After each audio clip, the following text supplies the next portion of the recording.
Oke, selamat pagi rekan-rekan semua. Eh, Pada pagi hari ini kita akan belajar tentang Object Oriented Programming.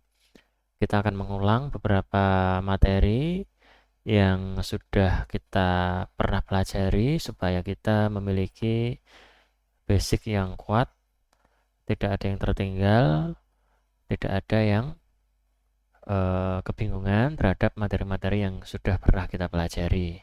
Oke, pertama kita akan mulai dari tidak akan dari awal ya. Kita akan mulai dari yang namanya kelas dan objek. Nah, apa yang dimaksud dengan kelas dan objek? Nah, kita sudah pernah belajar di yang kemarin bahwa kelas itu merupakan sebuah blueprint ya, sebuah blueprint dari objek yang akan dibentuk kemudian. Nah, sedangkan objek itu merupakan instance dari sebuah kelas. Nah, itu gambaran mudahnya kira-kira seperti itu. Langsung kita pada contoh supaya tidak kebingungan. Contohnya misalnya ada kelas kita ingin membuat di kehidupan ini kan banyak ya. Jadi contohnya kita untuk mudahnya kita gunakan aja yang ada di kehidupan ini. Misalnya mobil misalnya, kelas mobil. Nah, ada lagi kelas bunga misalnya. Nah, kelas mobil ini akan memiliki, bisa saja memiliki, yang kelas saya tulis dengan huruf besar semua, yang kelas juga saya tulis dengan huruf besar semua, yang kemudian objeknya akan saya tulis dengan huruf kecil ya. Mohon maaf, ini ada gangguan. Ya, kemudian untuk objeknya kita bisa menuliskan apa? Misalnya Avanza.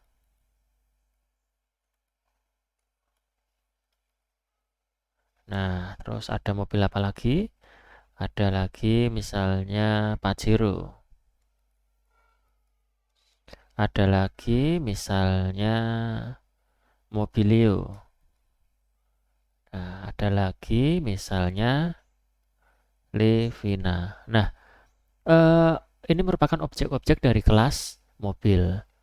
Nah, kemudian untuk bunga, ya tentu kita bisa memasukkan bunga ya, misalnya mawar, terus kemudian melati, terus kemudian apa ya, nama-nama bunga itu anggrek. Nah, ya, bisa punya tiga. Ini adalah contoh daripada objek dan kelas ya dalam kehidupan sehari-hari. Terus kemudian yang namanya kelas itu pasti dia akan punya properti. Nah, ini merupakan blueprint dari kelas itu. Nah, apa saja propertinya? Nah, pertama, apa saja yang dimiliki oleh semua objek yang ada di dalam kelas itu. Nah, tentu akan ada punya nama ya. Nama, terus kemudian apa lagi? Mobil itu punya apa sih?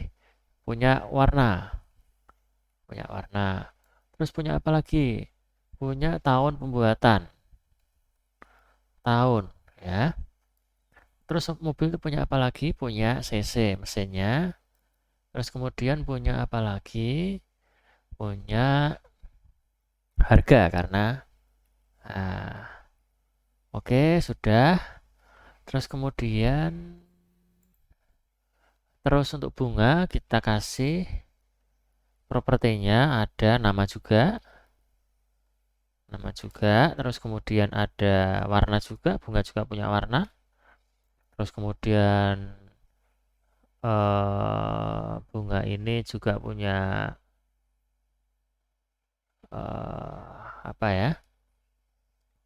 Harga karena mungkin juga dijual. Nah, misalnya propertinya hanya tiga. Semua objek itu pasti akan memiliki properti yang dimiliki oleh kelas sehingga nanti mereka akan mewarisi blueprint dari kelas yang telah dimiliki. Contohnya Avanza itu kan dia punya nama, punya warna, punya tahun, punya cc, punya harga. Pajero dia punya nama, punya warna, punya tahun, punya CC, punya harga. Mobilio dia punya nama, punya warna, punya tahun, punya CC, punya harga. Livina punya nama, punya warna, punya tahun, punya CC, punya harga. Sama. Nah, hanya objek-objek yang memiliki yang memiliki serumpun dengan kelas ini yang boleh dimasukkan ke dalam kelas ini. Nah, itu ya.